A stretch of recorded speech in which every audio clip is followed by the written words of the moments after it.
A weak puppy left to die is adopted by a kind woman and becomes a hero police dog, and then the smoke burned Grace Anderson's lungs as she peered through the dense haze of the burning apartment building.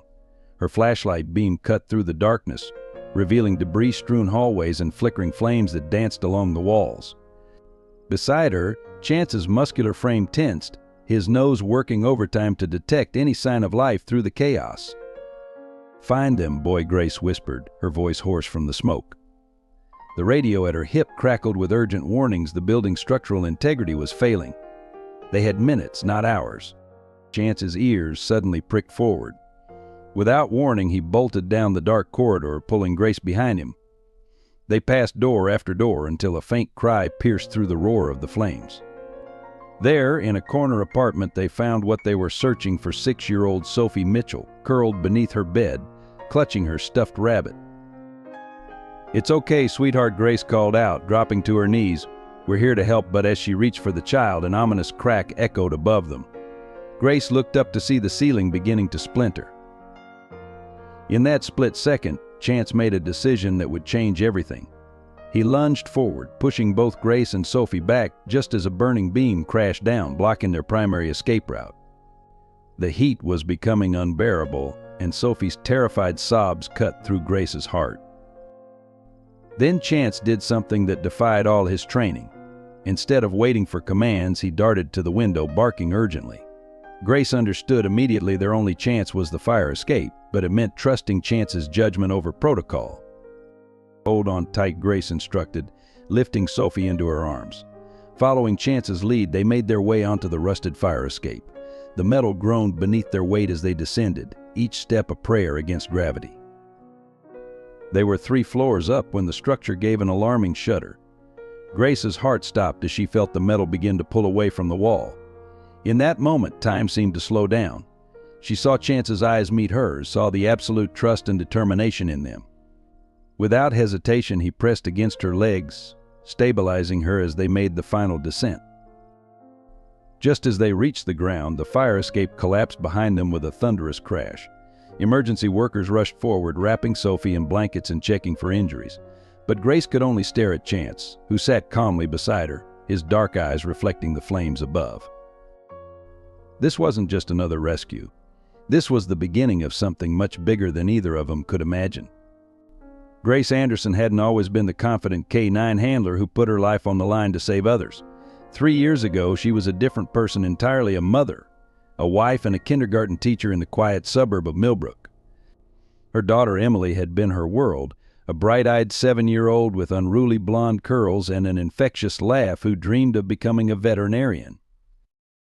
That autumn afternoon remained etched in Grace's memory like a cruel photograph. Emily had been begging to visit the new animal shelter that opened downtown. "Just one puppy, Mommy," she'd pleaded, her blue eyes sparkling with hope. Grace had promised they'd go that weekend, but fate had other plans. During recess at Millbrook Elementary, Emily spotted a stray dog wandering near the playground. Being her mother's daughter, she immediately tried to help it. What happened next played out in Grace's nightmares with merciless clarity. The screech of tires, the desperate shouts of teachers, and Emily chasing the frightened dog straight into the path of an oncoming delivery truck. The driver had no time to stop. Grace arrived at the hospital still clutching Emily's pink backpack, decorated with paw prints she'd painted herself. "I'm sorry, Mrs. Anderson," the doctor had said, his words echoing in the sterile hospital corridor. "We did everything we could." Grace's world crumbled in that fluorescent-lit hallway, her dreams of weekend trips to the shelter and Emily's future vet practice shattering like glass. The aftermath was a blur of funeral arrangements, divorce papers, and empty rooms. David, her husband, couldn't bear to stay. The house held too many memories. He took a job on the West Coast, leaving Grace alone with her grief in Emily's untouched bedroom. The sympathy casserole stopped coming, friends stopped calling, and life was expected to go on. But for Grace, every child's laugh on the street was Emily's laugh. Every dog bark was a reminder of that fateful day. She quit teaching, unable to face classrooms filled with children Emily's age. The neighbors whispered about her transformation. The once vibrant young mother now spent her days walking aimlessly through the park where Emily used to play. Some called it depression, others called it guilt, but Grace knew it was something deeper, a fundamental shift in her understanding of love and loss. It was during one of these walks that Grace first encountered a police K-9 unit in action. She watched, transfixed, as handler and dog moved as one, searching for a missing child. The precision, the trust, the absolute focus had awakened something in her. That night, for the first time since Emily's death, Grace felt a flicker of purpose. She applied to the police academy the next day, throwing herself into training with a determination that surprised even her toughest instructors. Her grief became fuel, driving her through physical challenges and late-night study sessions. While other cadets dreamed of detective badges or SWAT teams, Grace had a single focus: the K-9 unit. Every step of her training was a step toward redemption, a chance to ensure no other mother would lose a child as she had. But what Grace didn't realize was that her journey wasn't just about preventing tragedy, it was about healing herself. Each milestone in her training brought her closer to the person Emily had always believed she could be. Her daughter had seen the good in every stray animal, and now Grace would honor that legacy by becoming someone who could protect both people and animals. As she pinned on her badge for the first time, Grace touched the small locket she always wore. Inside was Emily's smile, forever frozen at 7 years old. "This is for you, baby girl," she whispered. "I'm going to make you proud." Before he became Grace's partner, Chance had endured a darker chapter in his life under the harsh training of Marcus Wells, a renowned but ruthless K-9 instructor at the prestigious Elite Guard Dog Academy. Wells had built his reputation on producing perfect police dogs, accepting only purebred German Shepherds and Belgian Malinois into his program. But Chance, despite his mixed breeding, had shown such extraordinary potential that Wells made an exception. From the beginning, Wells' training methods were brutal. While other trainers used positive reinforcement, Wells believed in breaking a dog's spirit to rebuild it in his image. Chance endured endless drills in the scorching sun and freezing rain, punished severely for the slightest mistakes. The young dog's meals were withheld when he failed to meet Wells' impossible standards, and his victories were met with cold indifference rather than praise. "Weakness has no place in my program," Wells would say, watching Chance struggle through yet another punishing obstacle course. Despite the harsh treatment, Chance's intelligence and resilience shone through.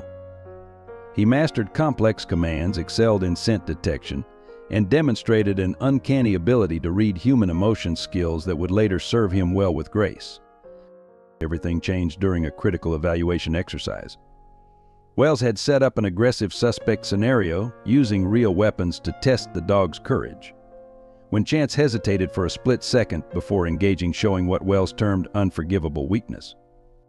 But what was actually careful assessment? Wells exploded in rage. In front of potential buyers and fellow trainers, he declared Chance a failure, unfit for police work. This mongrel, Wells had announced, his voice dripping with contempt, proves why bloodlines matter. "You can't train out inferior breeding." The other trainers watched in silence as Wells ordered Chance removed from the facility. Instead of placing him with a family or another program, Wells had Chance abandoned miles from the academy, believing the dog would never find his way back. For weeks, Chance wandered the streets, his once proud frame becoming gaunt and weak. The dog, who had once excelled at tracking, now used his skills to scrounge for food in dumpsters. His beautiful coat became matted and dirty, and the confidence Wells had tried to break was finally beginning to fade. People passed him by, seeing only another stray, never guessing at the remarkable training and intelligence behind those watchful eyes. The physical scars from Wells' training began to heal, but the emotional wounds ran deeper. Chance became wary of humans, especially men who reminded him of Wells. He would cower at raised voices and flinch at sudden movements, a far cry from the confident police dog he had been trained to be. Yet somehow through it all, he maintained a gentle spirit that Wells had never managed to crush. Rain or shine, Chance would watch the police cars pass by, his ears perking up at the sound of sirens. Sometimes he would follow them for blocks, as if drawn by an invisible thread to the work he had been born to do. Local officers occasionally tossed him scraps, but none recognized him for what he was: a highly trained K-9 who had been discarded like garbage because he didn't fit someone's narrow definition of perfection. As winter approached and temperatures dropped, Chance's situation grew desperate. His survival instincts told him to head for warmer territory, but something kept him in the area, perhaps the same intuition that would later make him an exceptional partner to Grace. He took shelter under porches and in abandoned buildings, each day growing weaker, each night growing colder. It was on one such night, as rain poured from a pitch-black sky, that fate finally intervened. Grace Anderson, working a late shift, would find him collapsed on the side of the road, a moment that would change both their lives forever. Sarah Parker had always been more than just Grace's sister. She was her anchor in the storm that followed Emily's death. Unlike Grace's friends who drifted away, unable to handle her grief, Sarah remained steadfast. A pediatric nurse at Millbrook General Hospital, Sarah understood loss intimately, though she approached it differently than her sister. While Grace withdrew into herself, Sarah believed in facing pain head-on, often pushing Grace to keep living when all she wanted to do was disappear. Emily wouldn't want this, Sarah would say during their weekly coffee meetings, her gentle brown eyes fixed on Grace's vacant expression. She'd want you to keep helping others, just like she always tried to help every stray animal she saw. These words, though painful, had been instrumental in pushing Grace toward the police academy. Sarah had even helped Grace study for her entrance exams, staying up late with flashcards and practice tests spread across her kitchen table. Sarah's own life wasn't without complications. A single mother to teenage son Tyler, she juggled night shifts at the hospital with parent-teacher conferences and baseball games. Yet she never failed to make time for Grace, understanding that healing wasn't a straight line but a winding path that required patience and unwavering support. Chief Michael Thompson was cut from different cloth entirely. A 25-year veteran of the force, he had seen the department through its best and worst times. His office walls were lined with commendations, but it was the photos of officers he'd lost in the line of duty that truly told his story. Thompson ran the department with old-school discipline tempered by hard-earned wisdom. When Grace first approached him about joining the K-9 unit, Thompson had been skeptical. "This isn't some therapy program, Anderson," he'd said gruffly, reviewing her application. "K-9 handlers need to be objective-focused. Your personal history might be a liability." But something in Grace's determination had given him pause. Perhaps he saw in her the same drive he'd had as a young officer, or maybe he recognized that sometimes the best healers were those who understood pain firsthand. Thompson's leadership style was unique in the department. He believed in second chances, having received one himself early in his career, when a senior officer caught him struggling with alcohol after his wife's death. Instead of reporting him, that officer had helped him get clean, teaching Thompson that sometimes the most broken people became the strongest leaders once they healed. Under his gruff exterior, Thompson watched his officers like a father, knowing their strengths and weaknesses, their dreams and fears. He noticed how Grace threw herself into training, how she stayed late studying K-9 handling techniques, and how she seemed to come alive during dog-related calls. When other superior officers questioned her readiness for K-9 work, Thompson would simply say, "Let's see what she can do." The dynamics between these three individuals, Sarah's nurturing support, Thompson's tough but fair leadership, and Grace's determined spirit, would prove crucial in the events to come. Sarah became Grace's emotional compass, reminding her of her humanity when the job threatened to harden her. Thompson acted as her professional guardian, shielding her from departmental politics while pushing her to excel. Neither of them could have predicted how their roles would expand when Chance entered the picture. Sarah, who had always loved animals, would become one of Chance's strongest advocates. Thompson, despite his initial reservations about an unconventional K-9 candidate, would find himself defending both Grace and Chance to his superiors, risking his own reputation in the process.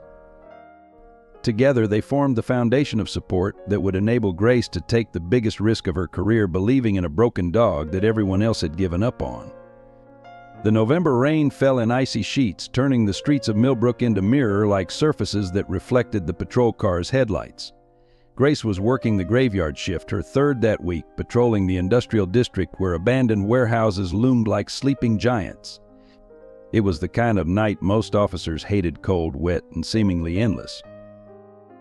Her radio crackled with routine updates, but Grace's mind wandered to earlier that day. She had finally cleared the last hurdle in her K-9 handler certification, yet something felt incomplete. The department had already picked out a young German Shepherd for her from their approved breeder, but Grace couldn't shake the feeling that it wasn't right. Emily had always said animals chose their people, not the other way around. As she turned down Mason Street, her headlights caught something unusual. At first, it looked like a pile of discarded trash, but something made Grace slow down. Through the rain-streaked windshield, she saw it move slightly, a dark mass huddled against the brick wall of an old factory. Grace reached for her flashlight, remembering countless similar stops that had revealed nothing more than garbage or shadows. "Dispatch, this is Officer Anderson. I'm checking something out at 1242 Mason Street," she radioed, more out of habit than necessity. Stepping into the rain, Grace felt the cold immediately seep through her uniform. Her boots splashed through puddles as she approached, flashlight beam cutting through the darkness. What she found made her heart stop. A dog lay there, so still she initially thought she was too late. Its ribs protruded sharply through matted fur, and old scars crisscrossed its body like a cruel map. But it was the dog's eyes that caught her. Even half closed with exhaustion, they held an intelligence that seemed to pierce right through her. "Hey there," Grace said softly, crouching down despite the rain soaking through her pants. The dog's tail moved slightly, not quite a wag, but an acknowledgement. As she moved closer, she noticed something else despite its emaciated state. The dog's posture showed signs of training. The way it held its head, how it tracked her movement, this was no ordinary stray. Grace reached out slowly, letting the dog smell her hand. To her surprise, it didn't shy away, but instead pressed its cold nose against her palm with deliberate gentleness. "You're not supposed to be here, are you, boy?" she whispered. Something about this moment felt significant, as if all her choices had led her to this exact spot. Without hesitation, Grace shrugged off her jacket, ignoring the rain that immediately soaked through her shirt. As she wrapped it around the dog's trembling form, she noticed more details: old wounds that had healed badly, calluses that spoke of harsh training, and a peculiar scar behind its left ear that looked intentionally made. "Dispatch, I need animal control at my location," she radioed, but even as she said it, Grace knew she couldn't leave this dog to the system. Something in those eyes reminded her of herself after Emily's death, lost, broken, but somehow still holding on. The dog tried to stand as she lifted it, its legs buckling from weakness. "Easy there," Grace murmured, cradling it as carefully as she once held Emily. The dog's weight, far too light for its size, made her throat tight with anger at whoever had done this. As she carried it to her patrol car, the dog rested its head on her shoulder, a gesture of trust that brought unexpected tears to her eyes.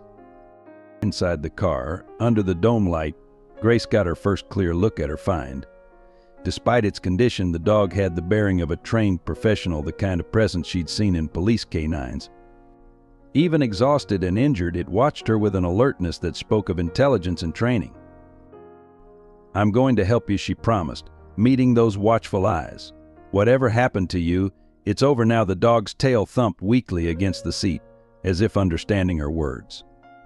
As Grace pulled away from the curb, she glanced in her rearview mirror and saw the dog watching her, its eyes reflecting a mix of wariness and hope.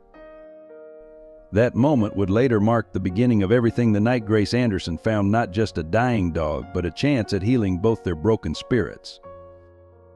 Dr. Rachel Morrison's veterinary clinic wasn't officially open at midnight, but one call from Grace had her meeting them at the door. The veteran vet's eyes widened as Grace carried in the rain-soaked bundle. "Put him on the table," she instructed, already pulling on latex gloves. The examination revealed more than just malnutrition and exposure. As Dr. Morrison ran her hands over the dog's body, she found evidence of systematic training and systematic abuse.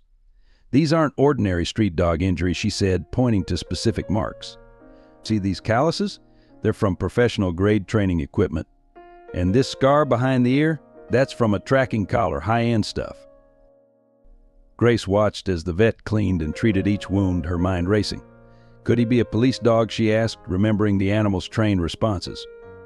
Dr. Morrison nodded slowly, examining a peculiar mark on the dog's shoulder. "Better than that," she said, reaching for a scanner. "Most professional working dogs are microchipped." The scanner beeped, and Dr. Morrison's expression turned grim. Well, your friend here has quite a story."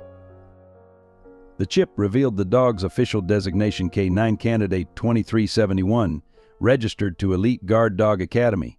Dr. Morrison's face darkened at the name. "Marcus Wells facility," she explained. "He's famous in K9 training circles and notorious among vets. We've seen his regex before." As Dr. Morrison pulled up the records on her computer, a pattern emerged. The dog, originally named Atlas, had shown exceptional promise in initial training, Test scores were off the charts, particularly in scent work and human empathy. Then suddenly, 6 months ago, all records stopped. Wells is known for his perfect or nothing philosophy, Dr. Morrison explained, her voice tight with anger. He discards dogs that don't meet his impossible standards. Some go to shelters, others. She trailed off, looking at the trembling form on her table. Grace felt her hands clench into fists. He just abandoned him? A trained police dog, the thought of someone throwing away a life because it didn't meet their arbitrary standards hit too close to home. She thought of Emily, of how the world had seemed to discard her own grief when it became inconvenient. It gets worse, Dr. Morrison continued, scrolling through the records.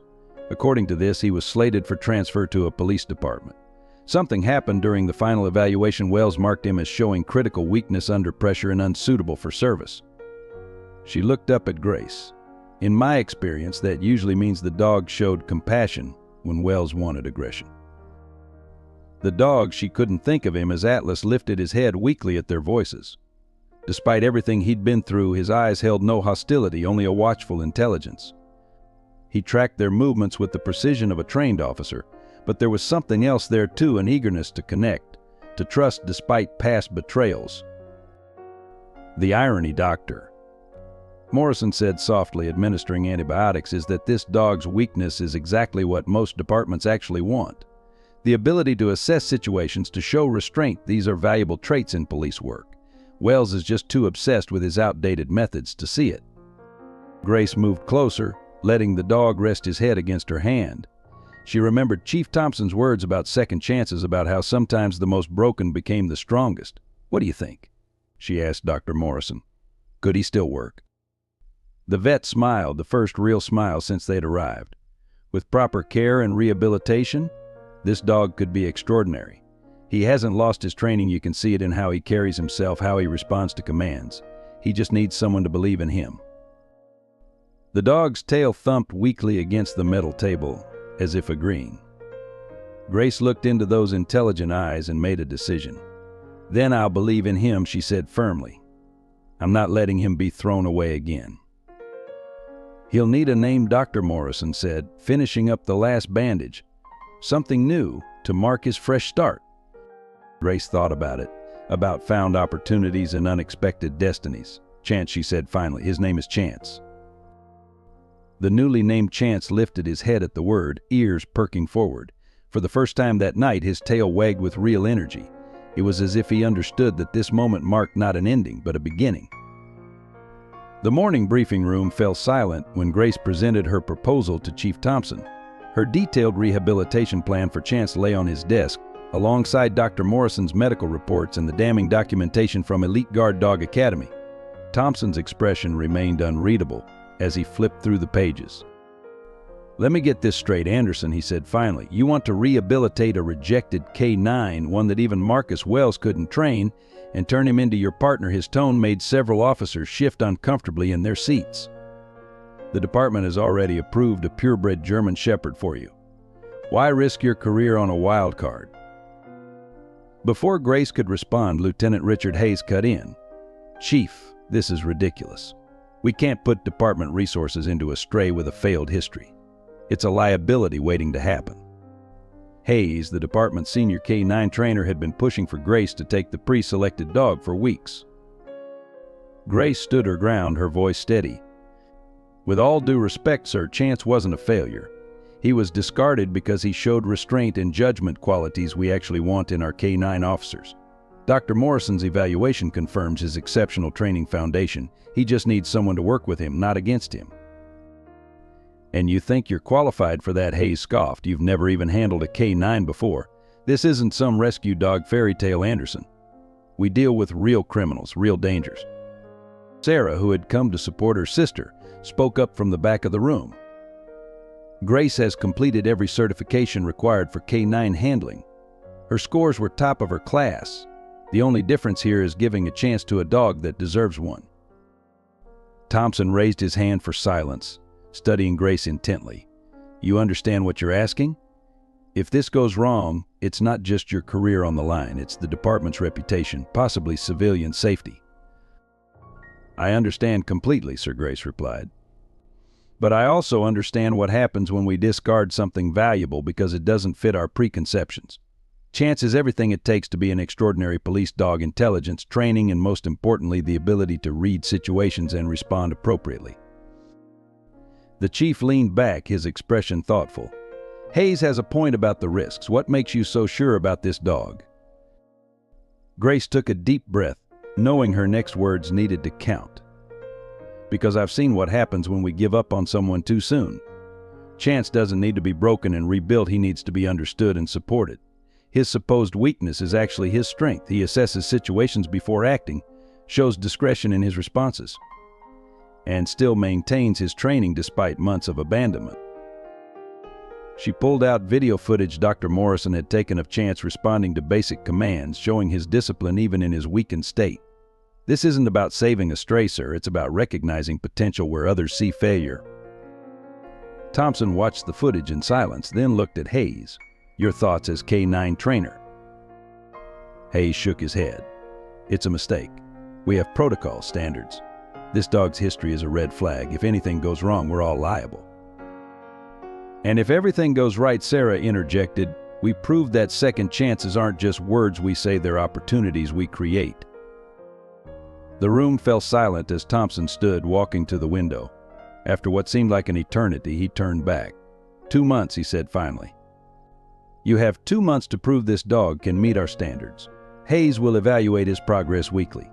One sign of instability, one failed test, and this ends immediately. Understood? Grace nodded, relief flooding through her. Yes, sir. Thank you. As the room cleared out, Hayes stopped by her desk. You're making a mistake, Anderson. Some things are broken for a reason. His words carried a warning, but Grace refused to be intimidated. No, Lieutenant, she replied calmly. The only mistake is giving up on someone because they don't fit our narrow definition of perfect.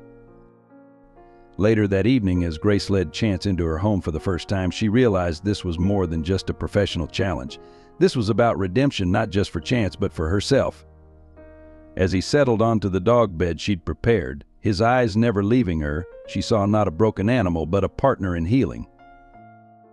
We're going to prove them wrong, she whispered, scratching behind his ears. Together. The call came in at 3:47 a.m. on a moonless night. 7-year-old Ben Wilson had wandered away from his family's campsite in Millbrook State Park. The boy had been missing for over 4 hours, and the temperature was dropping dangerously low.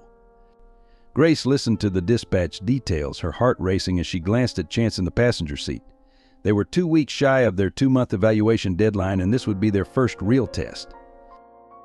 K9 unit responding, Grace radioed, already turning toward the park entrance. ETA 8 minutes beside her, Chance sat alert, his transformation over the past weeks evident in his muscled frame and confident posture. Gone was the broken creature she'd found in the rain. In his place sat a professional ready for duty. The scene at the campground was chaos. Emergency vehicles cast red and blue shadows across the trees, and frightened voices carried through the darkness. Ben's parents, Mark and Lisa Wilson, huddled near a command post, their faces etched with terror. Lieutenant Hayes was already there, his expression darkening when he saw Grace and Chance approach. Anderson, this isn't a training exercise, he warned. We need real K9 units here. Chance is ready, Grace replied firmly, checking her equipment. We're wasting time, she approached the parents, maintaining a professional demeanor despite Hayes' skepticism. Mr. and Mrs. Wilson, I need something with Ben's scent. Lisa Wilson thrust forward a blue Pokemon backpack, her hands shaking. He never goes anywhere without this, she whispered. Please find my baby. Grace held the backpack down for Chance, watching as he took several deep breaths, processing the scent. His training kicked in immediately, head low, nose working methodically, every muscle focused on the task. Find, Chance, Grace commanded, and they moved into the darkness. The forest was treacherous at night. Roots threatened to trip them, branches clawed at their faces, and every shadow held potential danger. But Chance moved with purpose, leading Grace deeper into the wilderness. His naturally cautious nature, the very trait Wells had deemed a weakness, proved invaluable as he carefully navigated dangerous terrain, never losing the scent trail. An hour passed, then 2. Other search teams could be heard in the distance, their flashlight beams dancing through the trees. Grace's radio crackled with updates, none promising. The temperature had dropped to near freezing and time was running out. But Chance showed no sign of giving up, his determination matching Grace's own. Suddenly, Chance stopped, his body going rigid. His ears pricked forward, and he let out a low whine, a sound Grace had never heard him make before. Before she could process what it meant, he surged forward, pulling her toward a steep ravine. "Chance, careful," Grace called out, but her partner was already working his way down the treacherous slope. Following his lead, she used small trees and roots to keep her balance. At the bottom, Chance's behavior changed. He moved more slowly now, almost tenderly, toward a large fallen log. Grace's flashlight beam caught a flash of blue the same color as Ben's jacket. Her heart stopped as she rounded the log and found him. The boy was curled into a tight ball, shivering violently, his face pale in the harsh light. "Ben," Grace called softly, approaching slowly to avoid startling him. "Ben, I'm Officer Anderson, and this is Chance. We're here to help you." The boy's eyes fluttered open, filled with tears and fear. But when Chance gently nuzzled his hand, some of that fear melted away. "I got lost," Ben whispered, his voice barely audible. "I tried to find my way back, but everything looked the same." "You're safe now," Grace assured him, already radioing their location. As she wrapped her jacket around Ben's trembling shoulders, Chance positioned himself against the boy's other side, sharing his warmth. It was exactly the kind of intuitive response that Marcus Wells had failed to value, gentle when gentleness was needed, protective without being aggressive. The rescue team arrived 15 minutes later, led by Lieutenant Hayes himself. He stopped short at the scene before him, Grace checking Ben's vital signs while Chance kept the boy calm and warm, doing exactly what a police dog should do in such a situation. As paramedics loaded Ben into a rescue basket, his small hand refused to let go of Chance's fur. "Can he come with me?" the boy pleaded. Grace looked to the paramedics, who nodded their approval. The image of Chance walking steadily beside the rescue basket, maintaining contact with Ben the entire way up the ravine, spoke more eloquently than any training evaluation could. When they reached the command post, Ben's parents broke down at the sight of their son. Through their tears, they hugged not just Ben, but Grace and Chance as well. "Thank you," Lisa Wilson sobbed. "Thank you for not giving up." Hayes stood to the side, watching as Chance maintained his professional demeanor despite the chaos and emotion around him. Finally, he approached Grace. "Good work," he said simply before walking away. It wasn't effusive praise, but coming from Hayes, it was validation. The morning after Ben Wilson's rescue, Grace arrived at the station to find the atmosphere markedly different. Officers who had previously avoided eye contact now nodded in greeting. The whispers that followed her and Chance through the hallways carried a new tone of respect rather than skepticism. Chief Thompson called her into his office first thing. The morning sun streamed through his window, illuminating the pile of reports on his desk, incident logs, witness statements, and most prominently, Lieutenant Hayes' detailed evaluation of Chance's performance during the rescue. "Sit down," Anderson Thompson said, gesturing to the chair across from him. Chance settled at Grace's feet, his posture relaxed but alert. "I've been reviewing the reports from last night. Hayes tells me Chance showed exceptional judgment in the field. His handling of both the search and the recovery was textbook perfect." Grace sat straight, her exhaustion from the long night forgotten. "Chance did everything we trained for, sir. He proved what I've been saying all along about his capabilities." Thompson nodded, picking up Hayes' report. "According to this, Chance not only located the boy but also demonstrated advanced situational awareness. He adjusted his approach when he found Ben was frightened, provided warmth and comfort during the extraction, and maintained professional composure throughout. These are advanced skills, Anderson, skills that usually take years to develop." "He's always had these instincts," Sir Grace replied. "Wells saw them as weaknesses, but they're what make Chance exceptional. He reads situations and responds appropriately." The chief leaned back in his chair, studying them both. "The 2-month evaluation period isn't over yet," he said carefully, "but after last night I think we can proceed with making your partnership official. Chance has earned his place in this department." Grace felt her throat tighten with emotion. "Thank you, sir. We won't let you down." "There's more," Thompson continued, pulling out a formal document. "The department board met this morning. They've approved funding for a specialized K-9 unit under your leadership. You'll be working with other handlers to implement some of your training methods. They're particularly interested in your emphasis on emotional intelligence in police dogs. This was more than Grace had dared hope for. A specialized unit? Sir, I don't know what to say. Say you'll make it work, Thompson replied. What you and Chance have accomplished challenges a lot of traditional thinking about police dog training. Hayes himself admits he was wrong about your methods. As if on cue, there was a knock at the door. Lieutenant Hayes entered, his usual stern expression softened somewhat. Chief Anderson, he nodded. I've finished the certification paperwork for Chance. He placed a folder on Thompson's desk, then turned to Grace. I owe you an apology, Anderson. I was wrong about both of you. Grace stood, extending her hand. Thank you, Lieutenant. Your support means a lot. Hayes shook her hand firmly. I'm recommending you for the K-9 training instructor position. Your methods with Chance, they've made me reconsider some long-held beliefs about police dog training. The recognition continued throughout the day. The department issued a formal press release about Ben's rescue highlighting Chance's role. Local news stations picked up the story, featuring photos of Chance with the Wilson family. The headline, "Rescued Dog Becomes Rescuer," caught the public's imagination. But the most meaningful moment came late that afternoon. Grace was completing paperwork when a small figure appeared at her desk. It was Ben Wilson, clutching a hand-drawn picture. His parents stood behind him, smiling. I made this for Chance, Ben said shyly, holding out his artwork. The drawing showed Chance as a superhero, complete with a cape, leading a boy out of a dark forest. Grace felt tears prick her eyes as she accepted the picture. Can I pet him? Ben asked. At Grace's nod, he wrapped his arms around Chance, who responded with gentle affection. Mom says he was lost once too, like me. But you found him, just like he found me.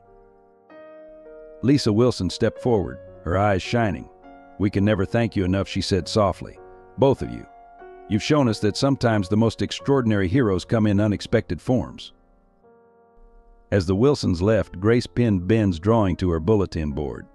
Chance sat beside her, watching the bustle of the station with calm confidence. They had done more than just save a life. They had changed perceptions, challenged prejudices, and opened doors for other dogs who might have been overlooked. Sarah, who had stopped by with coffee, smiled at the scene. Emily would be so proud, she whispered, squeezing Grace's shoulder. You both found your purpose. Grace reached down to scratch Chance's ears, remembering the broken dog she'd found in the rain. We did, she agreed. We found each other. In the weeks following Ben's rescue, Grace found an unexpected ally in James Cooper, a senior K-9 handler who had recently transferred from Boston. Cooper took a keen interest in Chance's training, often staying late to help Grace with advanced exercises. His experience and seemingly genuine support made him a valuable mentor. You've got something special here, Cooper would say, watching Chance navigate complex training scenarios. Most dogs follow commands, but Chance understands situations. That's rare. His praise seemed sincere, and Grace welcomed the support of an experienced handler. Cooper became a regular fixture in their training sessions, offering tips and sharing stories from his years of service. He even defended Grace and Chance when other departments questioned their unconventional partnership. I've seen hundreds of K-9 teams, he'd tell skeptics. These two are the real deal. But Sarah noticed something Grace didn't. During one of her visits to the training facility, she caught Cooper watching Grace and Chance with an expression that didn't match his supportive words. There's something off about him, she told Grace over coffee. He's too interested, too involved. Grace dismissed her sister's concerns. He's been helpful, Sarah. Not everyone has ulterior motives, but she would soon learn how wrong she was.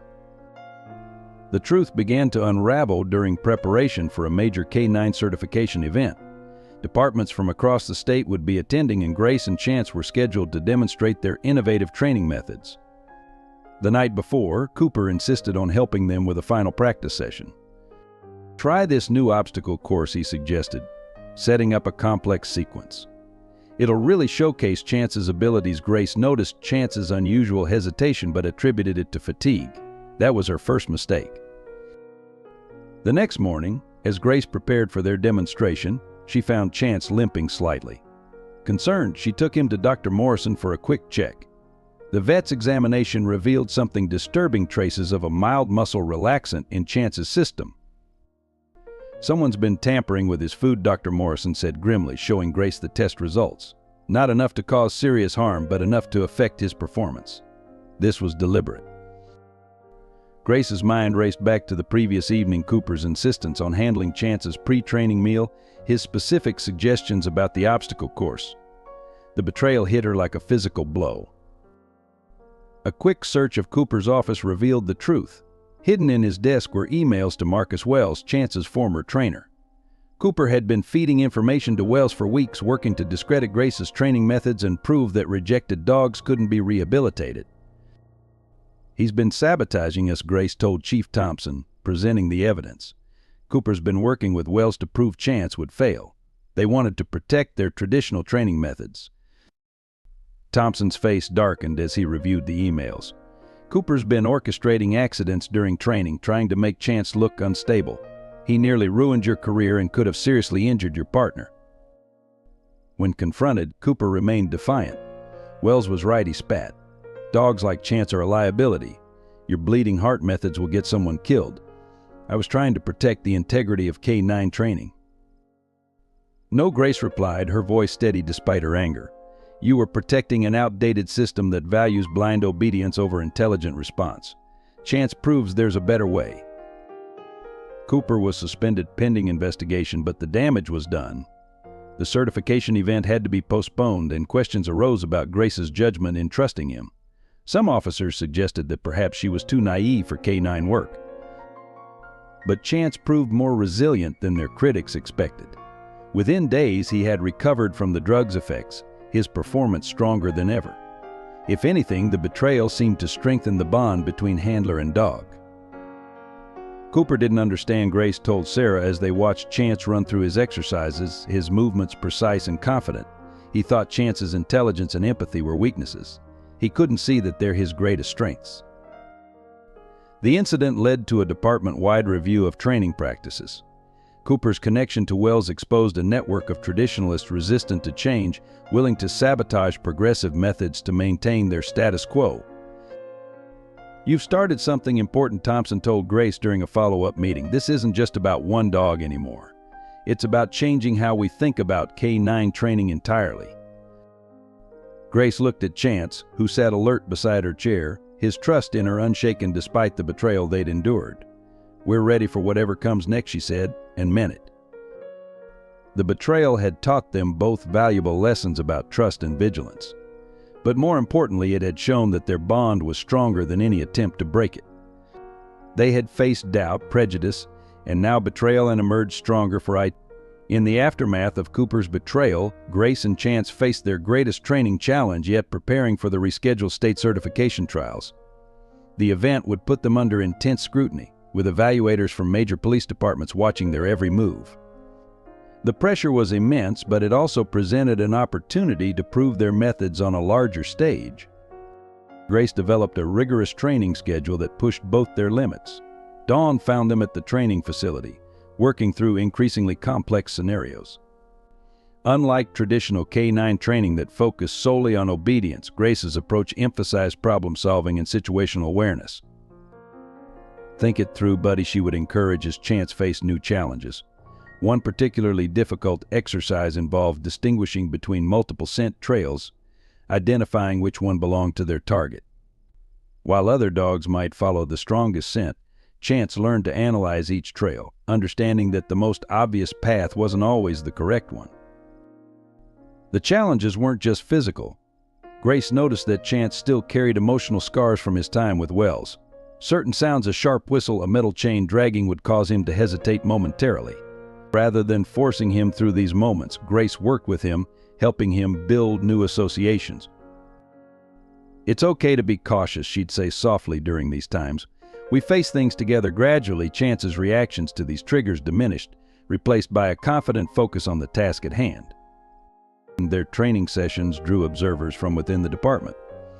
Officers who had initially been skeptical found themselves impressed by Chance's methodical approach to problems. During one search exercise, he encountered a hidden suspect acting aggressively. Instead of responding with aggression, Chance maintained a controlled position, giving Grace the time and space to assess the situation, exactly what was needed in real-world encounters. Sarah often brought her son Tyler to watch him train. The teenager, initially indifferent to his aunt's work, became fascinated by Chance's intelligence. "He doesn't just follow orders," Tyler observed one day. "It's like he actually thinks about what he's doing." Grace smiled, watching Chance navigate a complex obstacle course. That's exactly what makes him special. He wasn't broken by his past, he learned from it. The breakthrough came during a night training exercise. The scenario involved finding a hidden victim in a dark warehouse with multiple distractions, including loud noises and conflicting scents. Other K-9 units had struggled with the challenge, their dogs becoming confused or overly excited. Chance approached it differently. He moved methodically through the space, checking each area thoroughly before moving on. When artificial sounds blasted through speakers, he paused, assessed, then continued his search. His focus never wavered. "That's remarkable," Lieutenant Hayes admitted, watching from the observation area. "Most dogs would be rattled by now, but he's staying on task." The most telling moment came when Chance located the victim, a training dummy hidden behind some crates. Instead of barking continuously as most police dogs were trained to do, he gave 2 sharp barks to alert Grace, then maintained a quiet guard position. His body language communicated everything Grace needed to know about the situation. "He's reporting while staying covert," Hayes noted. "That kind of judgment can't be trained, it has to come from the dog's natural intelligence." Their evening training sessions became almost meditative. Grace would often arrive early, spending quiet time with Chance before they began work. These moments strengthened their bond in ways that went beyond handler and K-9. They developed an almost telepathic understanding, Chance reading Grace's subtle body language, Grace interpreting his smallest changes in behavior. During one such evening, Dr. Morrison stopped by to check on Chance's progress. She found them working on scent discrimination exercises, Chance's focus absolute as he sorted through various odors to identify specific targets. "You know," the vet said, watching them work, "what Wells tried to break in him, his thoughtfulness, his careful assessment of situations. That's exactly what makes him exceptional. He's not just following training, he's applying intelligence to each challenge." Grace nodded, rewarding Chance for another successful identification. "He's teaching me as much as I'm teaching him. Every day he shows me there's always another way to look at a problem." As the state trials approached, their training intensified, but so did their trust in each other. Each challenge they overcame, each skill they mastered built upon this foundation. Chance's confidence grew visibly. He carried himself with quiet assurance, his earlier trauma visible only in the extra care he took with nervous or frightened people. "You've done more than train a police dog," Sarah observed one evening as they watched Chance cool down after a session. "You've helped him become who he was always meant to be." Grace scratched behind Chance's ears, receiving a gentle head bump in return. "We did it together," she replied. "Sometimes the best training isn't about teaching, it's about learning to trust each other." The local newspaper article titled "From Rescue to Rescuer: The Remarkable Journey of a Police K-9" sparked a media frenzy that neither Grace nor the department had anticipated. The story of an abandoned dog becoming a successful police K-9 captured public imagination, but it also brought unprecedented scrutiny to their work. Television crews began showing up at the training facility, their cameras tracking Chance's every move. Local news stations ran feature stories highlighting their successful rescues, particularly Ben Wilson's case. While the attention helped promote their progressive training methods, it also created new pressures. "How do you respond to critics who say using a rescue dog in police work is dangerous?" a reporter asked during one interview. Grace maintained her composure, but the question stung. "Chance's background isn't a liability," she replied. "It's what makes him exceptional at his job. He understands vulnerability, which makes him better at protecting others." The controversy deepened when Marcus Wells gave an interview to a prestigious police journal, warning about the dangers of lowering K-9 standards. Without naming Grace or Chance directly, he criticized departments that prioritize feel-good stories over proven methods. The letters poured into the department, ranging from enthusiastic support to harsh criticism. Some praised Grace for challenging traditional methods, while others accused her of risking public safety for the sake of sentiment. The debate spread to social media, where heated arguments broke out between traditional K-9 trainers and advocates of Grace's methods. Chief Thompson called Grace into his office after particularly intense media coverage. "You're changing perceptions," he said, showing her a stack of letters from other departments requesting information about their training program. "But with that comes responsibility. Every move you and Chance make will be analyzed." The pressure became evident during routine calls. What would once have been standard K-9 work now drew crowds of onlookers, phones recording their every move. Grace felt the weight of countless eyes watching, waiting for any mistake that could validate the critics. During one tense situation involving an armed suspect, a bystander's video of Chance's response went viral. Instead of aggressive barking, Chance maintained a calm, controlled presence that helped de-escalate the situation. The video sparked discussions about police dog training methods nationwide. "See how the dog reads the suspect's body language," a police trainer commented online. "That's not just training, that's intelligence and emotional awareness at work." Others argued that Chance's restrained approach proved he wasn't suited for police work, missing the point that his calm control had prevented the situation from escalating. Sarah helped Grace navigate the media attention, reviewing interview requests and managing social media responses. "They're not just watching Chance," she warned, "they're watching you too. Every success and every failure will be magnified." The scrutiny intensified when a prominent police dog magazine requested a cover story. The photographer spent a day following them, capturing their training sessions and work routine. During the interview, Grace faced tough questions about her unconventional methods. "Traditional K-9 training has worked for decades," the interviewer challenged. "Why change what isn't broken?" Grace's response was measured but firm. "We're not breaking tradition, we're evolving it. Chance proves that exceptional police dogs can come from unexpected places, and that empathy and intelligence are as valuable as aggression and obedience." The article, when published, sparked another round of debate. Professional K-9 handlers argued about the merits of Grace's methods, while rescue organizations celebrated Chance as a symbol of redemption. The controversy reached its peak when a national police dog competition committee debated whether to allow Chance to compete. "The rules specify professionally bred and trained K-9s," one committee member argued. "This dog's background doesn't qualify." The ensuing public debate forced the committee to re-examine their criteria, eventually leading to rule changes that focused on performance rather than pedigree. Through it all, Chance remained remarkably unaffected by the attention. He continued his work with the same focused dedication, seeming to understand that his actions carried weight beyond their immediate impact. During public demonstrations, his calm professionalism spoke louder than any critic's words. "You know what they're missing," Sarah said one evening watching Grace and Chance train while reporters filmed from a distance. "They're so focused on where he came from, they're not seeing who he is now. Every dog he inspires, every life he saves, that's his true legacy." Grace nodded, watching Chance execute a complex search pattern perfectly, despite the distracting presence of cameras. "Maybe that's the point," she replied. "Sometimes the best way to change minds is to keep doing what you know is right, regardless of who's watching." The call came during a late October rainstorm. A 10-year-old girl had gone missing from Millbrook Children's Home, last seen heading toward the old industrial district. Grace felt her heart tighten when she heard the details. Lucy Harris, recently orphaned, had run away after learning she was being transferred to another facility.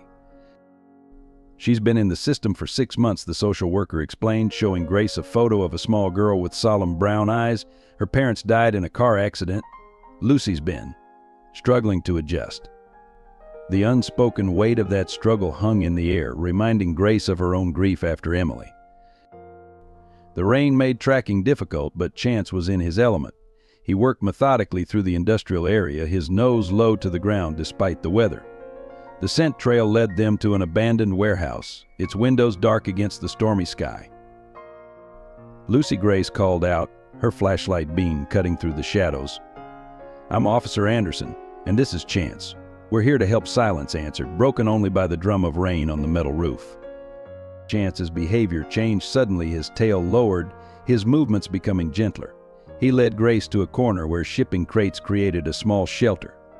There, curled into a tight ball and shivering, was Lucy Harris. The girl's eyes widened with fear when she saw Grace's uniform, but her gaze fixed on Chance.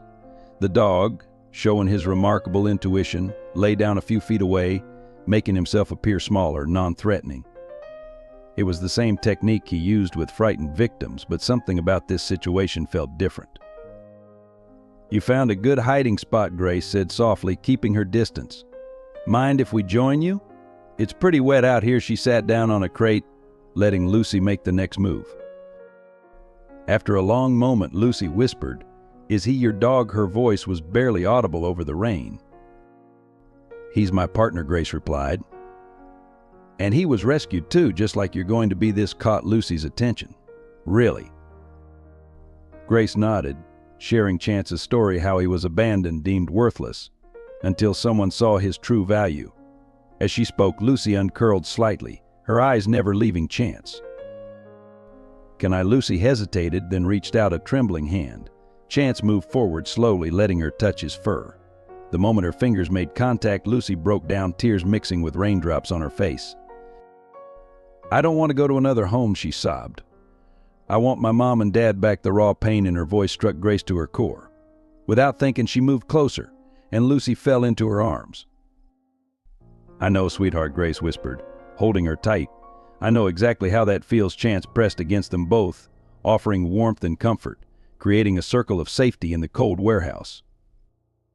As they waited for social services to arrive, Lucy remained close to Chance, her small hand buried in his fur. She told Grace about her parents, about the accident, about how every new placement felt like another loss. Chance listened with the same intense focus he brought to his police work, as if understanding every word. "Sometimes," Grace said carefully, "the family we need finds us in unexpected ways." She shared her own story about losing Emily, about how helping Chance had helped heal her own heart. When the social worker arrived, Lucy's fear returned, but this time she had Chance by her side, his steady presence giving her strength. Grace made a split-second decision that would change all their lives. "What if you stayed with me?" she offered. "Just temporarily, while we figure things out." The words surprised even her, but they felt right. The social worker started to object, but seeing the way Lucy clung to Chance, seeing the first real smile on the girl's face, she hesitated. "We'd need to do home studies, background checks," she began. "I'm a police officer," Grace pointed out, "and I've been thinking about fostering for a while." This wasn't entirely true. The thought had only just formed, but it felt like something that had been waiting to happen. Lucy looked up at Grace, hope warring with fear in her eyes. "With Chance too." "With Chance too," Grace confirmed. The dog's tail wagged gently, as if agreeing to the arrangement. That night, as Lucy slept in Grace's guest room, Chance keeping watch from the floor beside her bed, Grace called Sarah. "Am I crazy?" she asked her sister, "taking this on with everything else going on?" Sarah's response was immediate. "You're healing, both of you. Maybe Lucy is part of that healing." Looking in on Lucy later, seeing her peaceful face in sleep, one hand dangling down to touch Chance's fur, Grace understood something profound. Sometimes rescue wasn't just about saving someone from physical danger. Sometimes it was about giving them a chance to become family. The National Canine Competition in Sacramento was unlike anything Grace had ever experienced.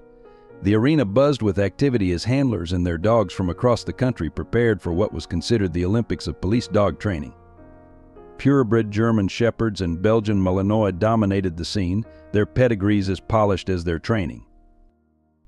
Grace felt the stares as she and Chance checked in.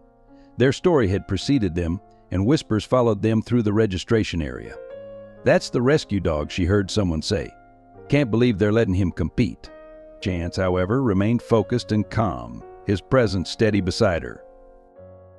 Lucy had insisted on coming to watch, sitting in the stands with Sarah and Tyler. Her presence gave Grace strength, remembering how far they'd all come. In the 3 months since Lucy had joined their household, she had bloomed from a frightened, withdrawn child into someone who smiled more easily, who believed in second chances because she was living one. The competition began with basic obedience trials, but these were far more complex than standard training exercises. Dogs had to respond to commands amid increasing distractions, sudden noises, moving obstacles, even other handlers giving conflicting orders. Chance moved through the course with precision, his responses measured and exact. "Look at his focus," one judge commented, making notes. "He's not just following commands, he's processing the entire situation." Chance scored near perfect, setting a high bar for the subsequent events. The scent detection trials came next. Multiple scenarios were set up, each more challenging than the last.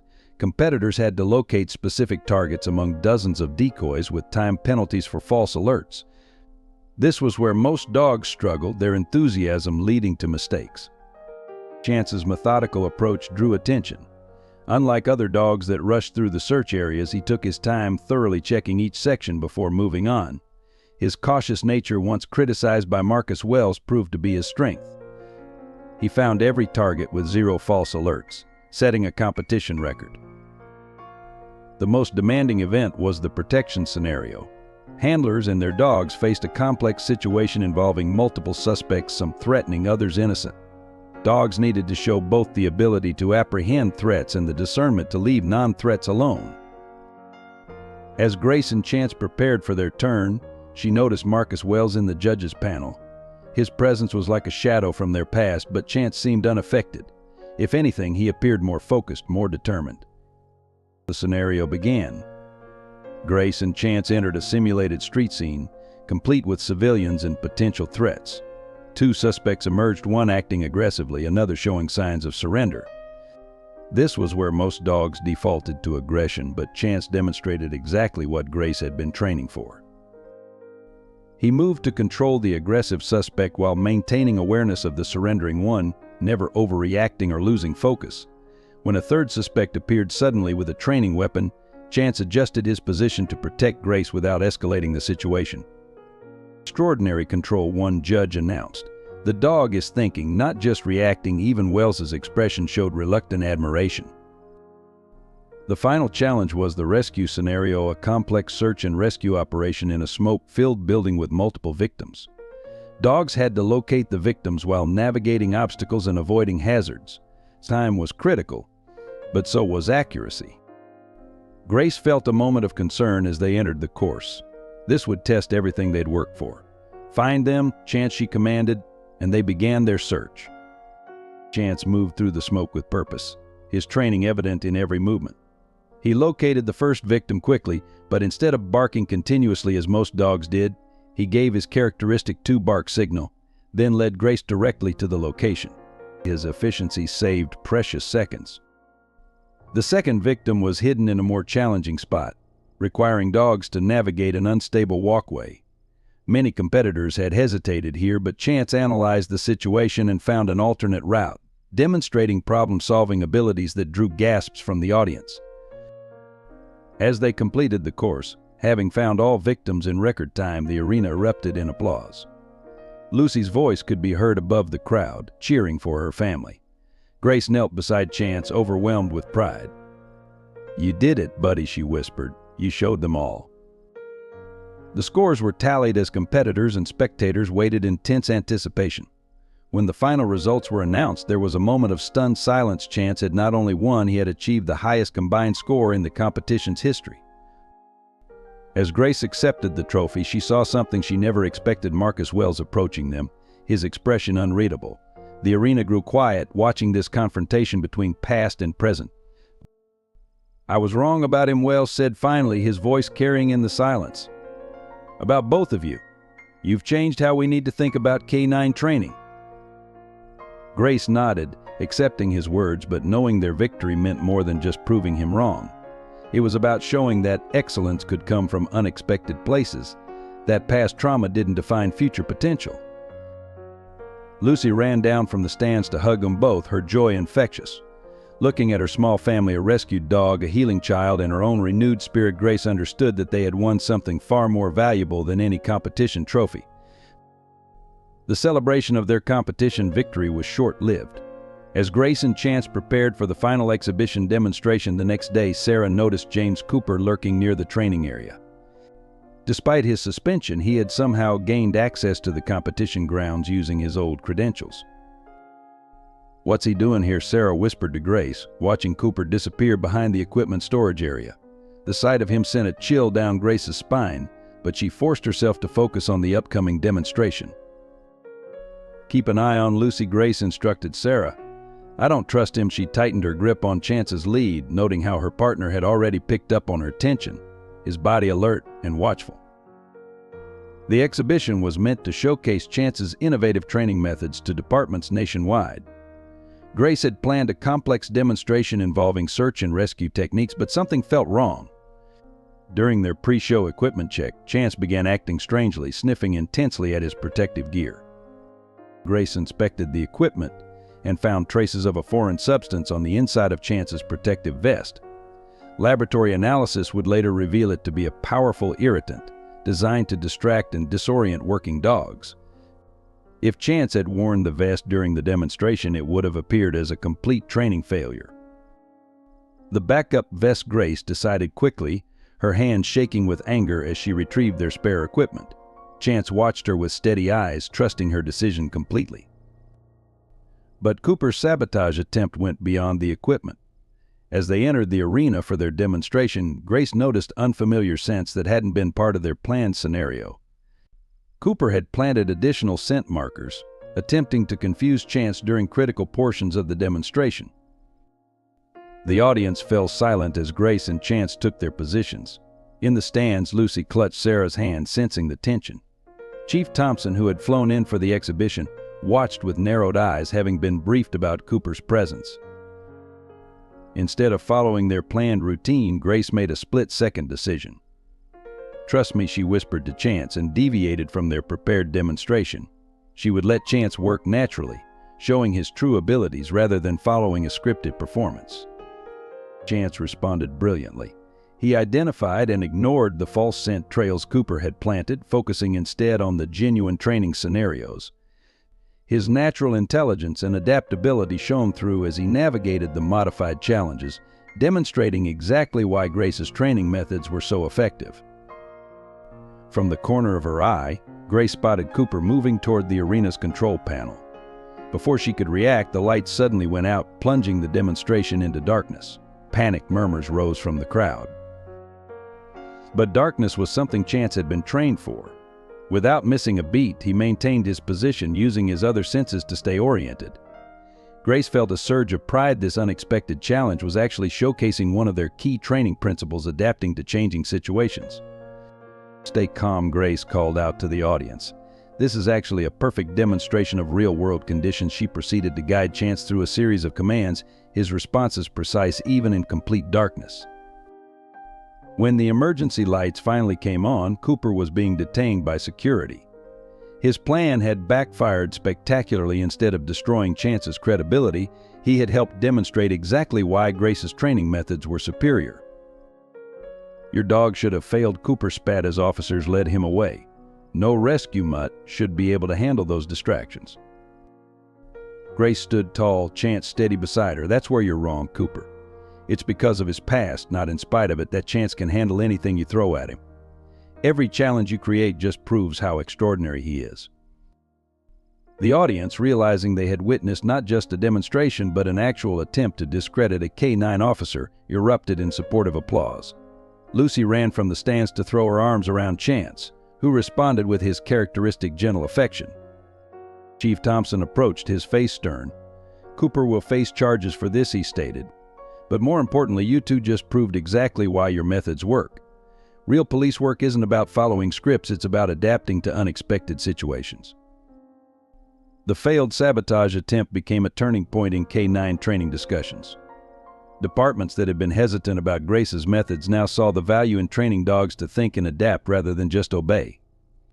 Later that evening, as Grace sat with Lucy and Chance in their hotel room, Sarah brought them hot chocolate. "You know what's amazing," she said, watching Lucy brush Chance's fur. "Cooper tried to use chaos to break you, but instead he showed everyone exactly why you're special." Grace nodded, understanding that sometimes the strongest validation comes from surviving attempts to break you. Chance had proved once again that his past hadn't weakened him, it had made him extraordinary. The final day of the National K-9 competition brought an unexpected challenge. An emergency call came in from local Sacramento authorities. 2 children had gone missing in the nearby Mountain State Park during a sudden storm. The competition organizers quickly transformed the event into a real-world rescue operation, calling on participating K-9 units to assist. Grace and Chance were among the first teams deployed. The conditions were treacherous. Driving rain had turned trails into mudslides and visibility was down to mere feet. Most of the competition dogs, trained primarily in controlled environments, struggled with the harsh conditions. The children were last seen near Pioneer Trail. The park ranger briefed them, pointing to a map partially protected from the rain. Tommy and Anna Wilson, ages 8 and 6. They wandered away from their campsite about 3 hours ago. The memory of Ben Wilson's rescue flashed through Grace's mind. Lucy, watching from the command post with Sarah, squeezed her hand. "You'll find them," she said with absolute conviction. "Chance always finds them."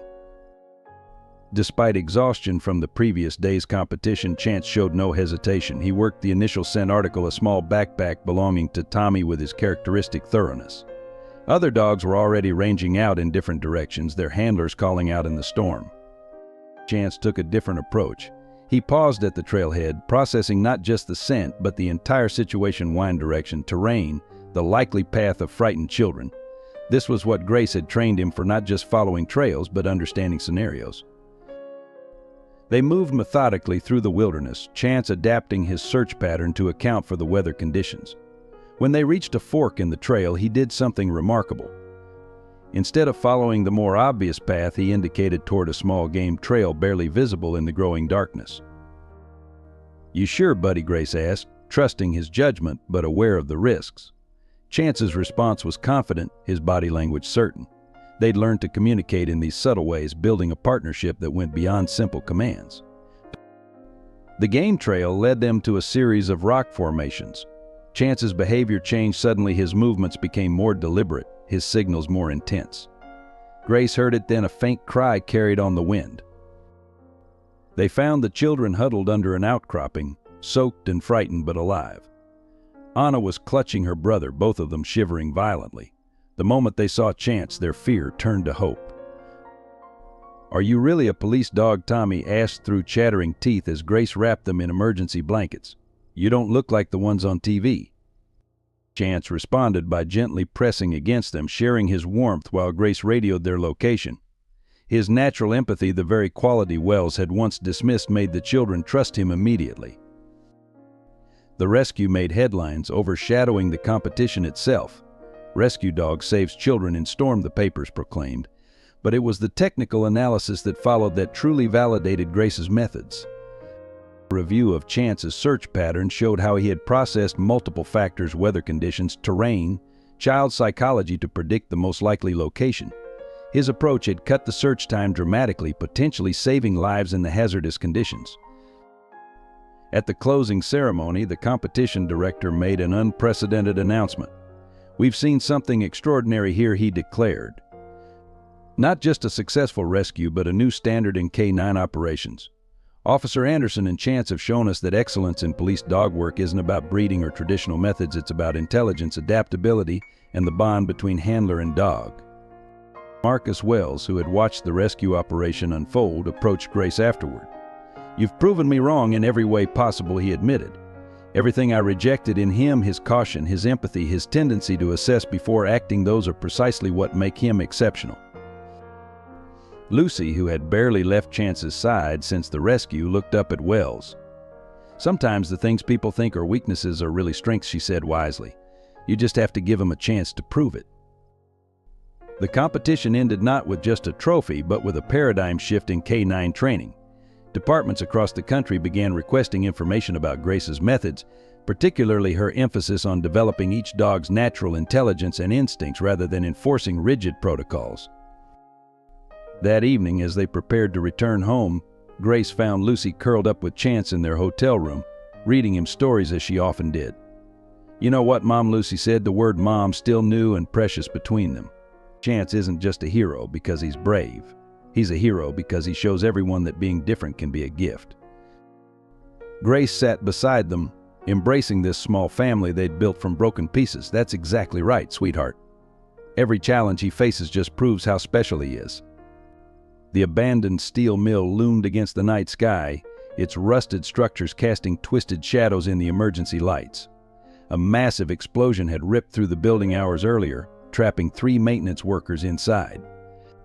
The structure was dangerously unstable, with fire still burning in sections and the risk of secondary explosions high. "We can't send rescue teams in yet," Fire Chief Roberts explained, pointing to structural damage readings. The building could collapse at any moment, but time was running out for those trapped inside. Grace studied the blueprints spread across the command vehicle's hood, Chance alert beside her. They had been called in as a last resort. Chance's ability to navigate unstable structures made him their best hope for locating the workers. Lucy, who had been at the station with Sarah when the call came in, hugged Chance tightly before they headed out. "Be careful," she whispered, a note of fear in her voice that reminded Grace how much they both had to lose. 15 minutes, Chief Roberts said firmly. "Any longer and I'm calling you out, regardless of progress. Those support beams won't hold much longer." Grace nodded, checking Chance's protective gear one final time. They entered through a partially collapsed doorway, the beam of Grace's flashlight catching swirling dust and smoke. The interior was a maze of twisted metal and fallen debris. Chance moved cautiously, testing each step before committing his weight, a far cry from the reckless approach Wells had once demanded. The first victim's scent led them deeper into the building. Chance navigated through gaps too small for rescue teams, his body language telling Grace everything she needed to know about structural stability ahead. They found the first worker pinned behind a fallen beam, conscious but trapped. "Help's coming," Grace assured him, radioing his location to the rescue team waiting outside. But Chance was already moving again, catching another scent. The second worker was unconscious but alive in a relatively accessible area. It was during the search for the third worker that everything went wrong. They were in the deepest part of the building when Grace heard the ominous groan of failing metal. Chance froze, his body tense with alertness. The workers' calls for help echoed from somewhere above them. Chance located a path up through the unstable structure, but as they reached the second level, the floor beneath them shuddered. Grace's radio crackled with urgent orders to evacuate immediately. They found the third worker trapped behind a wall of debris with only a small gap near the floor. The man was panicking, his fear making him unreachable. Chance did what he did best. He crawled through the gap, using his presence to calm the victim while Grace coordinated with rescue teams. That's when the secondary explosion hit. The blast knocked Grace off her feet, and portions of the ceiling began to collapse. Through the chaos, she saw Chance make a split-second decision. He shoved the worker through the gap just as a massive beam came down. Grace's scream was lost in the roar of collapsing metal. She caught a glimpse of him pinned under the beam, his eyes meeting hers with that same unwavering trust, before smoke obscured her vision. The rescue team had to physically restrain Grace from going back in as more of the structure collapsed. Long minutes passed before another team found them, the worker alive and largely unharmed, but Chance critically injured. The ride to the emergency veterinary hospital was a blur. Lucy and Sarah met them there, their faces pale with worry. Dr. Morrison was already waiting, having been called ahead. Her expression when she saw Chance's injury said everything. "The beam caused severe trauma," she explained after the initial examination. "There's damage to his spine and internal injuries. Even if he survives surgery," she paused, meeting Grace's eyes, "he may never walk again, let alone return to duty." Lucy burst into tears, clinging to Grace. "He can't die," she sobbed. "He's family. He saved me, he saved me, saved everyone. It's not fair." Grace held her daughter, watching as they prepared Chance for surgery. His tail wagged weakly when he saw them, still trying to offer comfort even in his pain.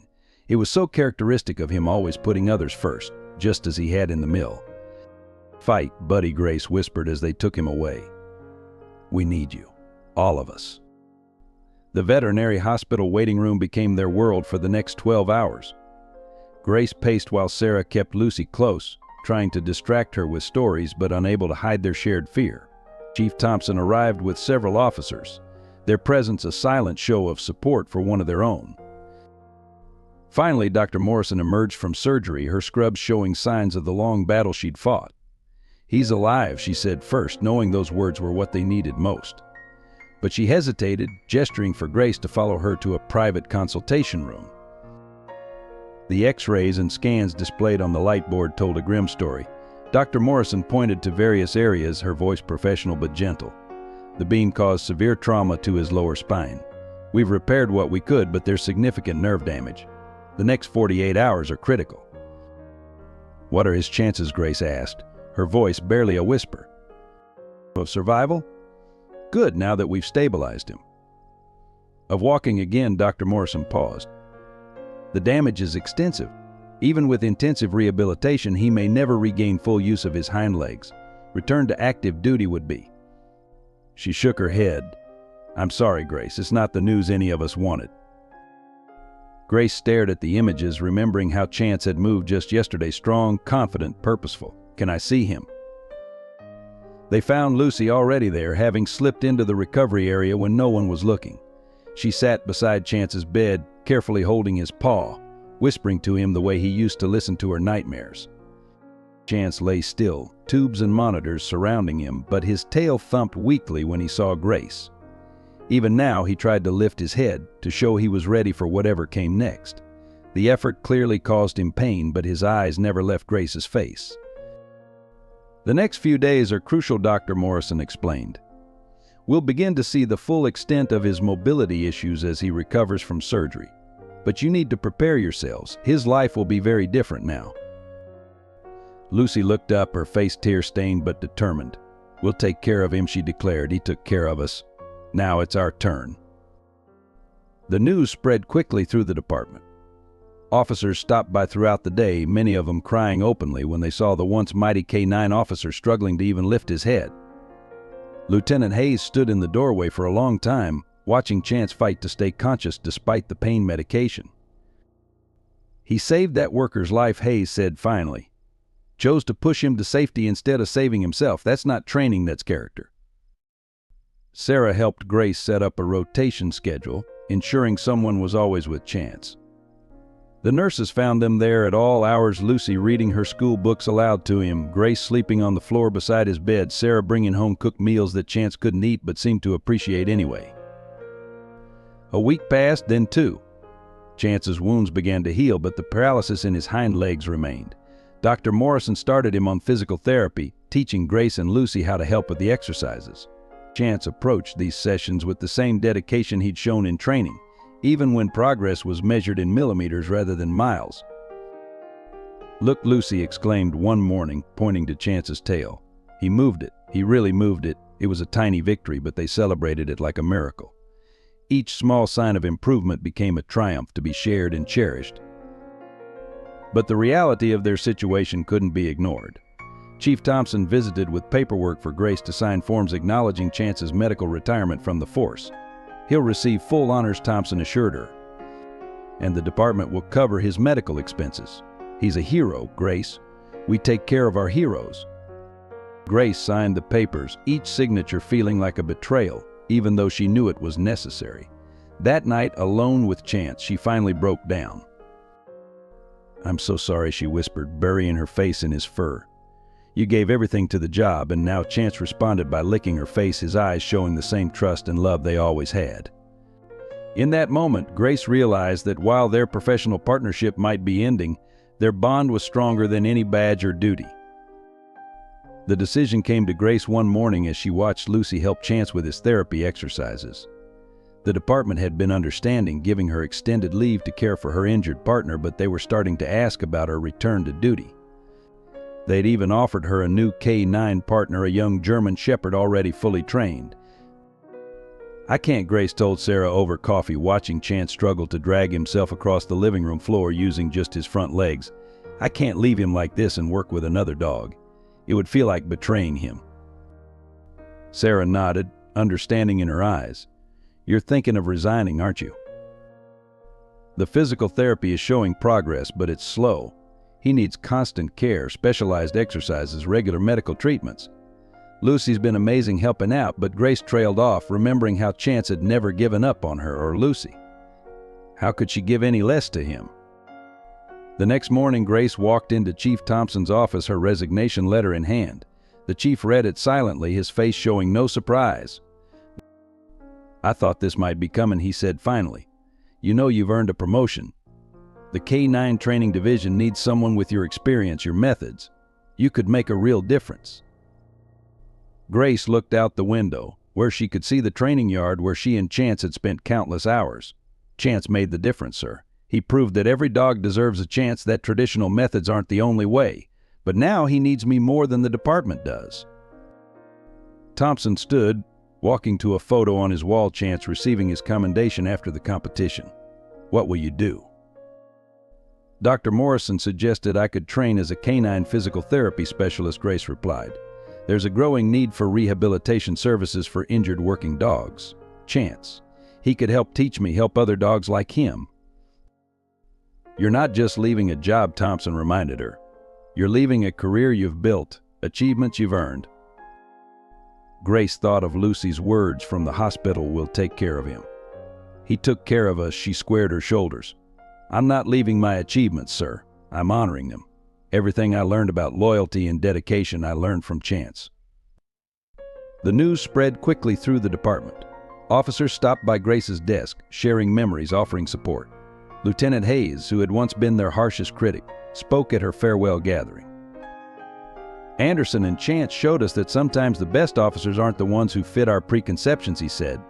They taught us about second chances, about seeing potential where others saw problems.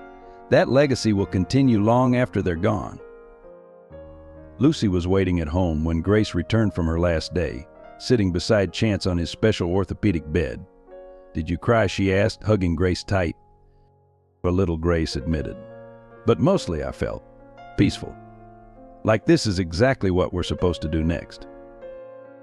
That evening, as they sat on the porch, their favorite spot for family meetings, Grace laid out their new plan. She would begin her training in canine rehabilitation therapy. They would convert part of their house into a treatment area for injured service dogs. Chance would be their inspiration, their living proof that injury didn't mean the end. Can I help? Lucy asked eagerly. I've gotten really good at the exercises with Chance. Grace smiled, watching her daughter gently massage Chance's legs, something that had become second nature to her. Of course you can. We're a family, we do this together. Chance lifted his head, his eyes bright with the same intelligence and dedication that had made him an extraordinary police dog. His tail thumped against the porch floor, not as strongly as before, but with unmistakable happiness. You know what Grace said, looking at her small but perfect family? This isn't an ending, it's just a different kind of beginning. The truth emerged 6 weeks after Grace's resignation as she was setting up their home rehabilitation center. Chief Thompson arrived unannounced one evening carrying a thick file folder and wearing an expression that made Grace's heart sink. We found something during Cooper's trial preparations, he said, spreading documents across Grace's kitchen table. It goes deeper than we thought. The sabotage at the competition wasn't his first attempt to discredit you and Chance. The evidence was damning. Cooper had been in contact with Marcus Wells long before the competition. Emails revealed a coordinated effort to prove that rescue dogs couldn't be trusted in police work. But what truly shocked Grace was the discovery about the steel mill incident. Cooper was there that night, Thompson explained, his voice tight with anger. He wasn't supposed to be anywhere near that operation, but security cameras picked him up entering the building hours before the explosion. Grace felt her blood run cold. Are you saying?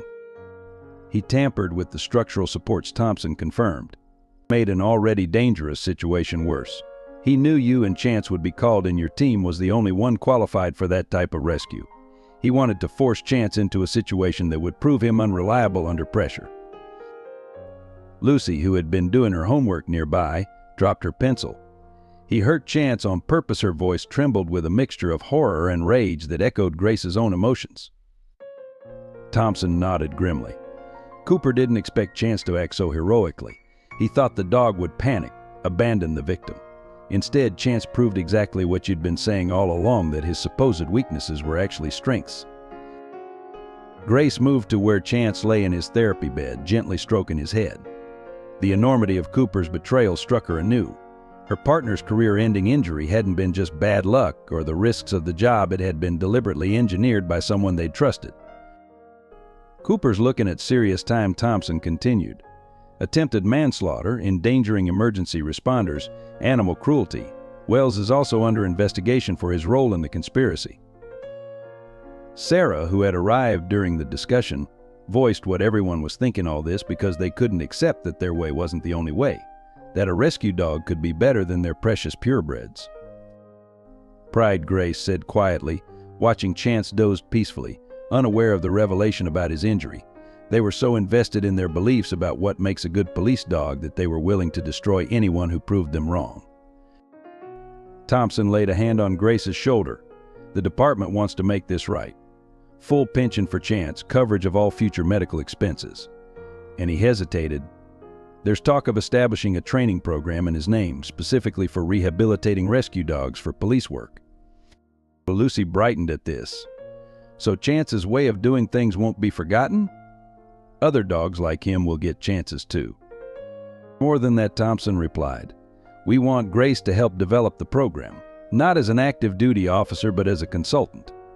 Your experience with Chance combined with your new rehabilitation work, it could change how departments across the country think about K-9 training. Grace looked at her family, Lucy doing homework, Sarah making dinner, Chance resting but alert, always ready to offer comfort or support despite his injuries. The truth about Cooper's betrayal hurt deeply, but it also offered a kind of closure. Marcus Wells arrived at Grace's home rehabilitation center on a quiet Sunday afternoon, looking far different from the imposing figure who had once dominated the K-9 training world. The investigation into Cooper's actions had taken its toll, and Wells seemed to have aged years in mere months. I need to tell you something, he said, watching Chance work through his therapy exercises with Lucy. About why I was so determined to prove you wrong. His voice carried a weight of regret that made even Lucy pause her work with Chance. Wells sat heavily in a chair, his eyes fixed on Chance. 20 years ago I had a dog like him. Not a purebred, not what anyone would consider police material. But smart, empathetic, different. His name was Scout. Grace remained silent, sensing the importance of this confession. Chance lifted his head, his eyes focused on Wells with that remarkable intelligence that had once been deemed a flaw. I trained Scout my way back then, gentler, more focused on understanding than obedience. My superiors, they said I was soft, that my methods would get officers killed. Will's voice cracked. During Scout's final evaluation, they pushed him too hard, forced him into a situation he wasn't ready for. He was injured, badly. Instead of giving him time to heal, to rebuild his confidence, they ordered him put down. Lucy gasped softly, her hand instinctively going to Chance's fur. Wells continued, his composure crumbling.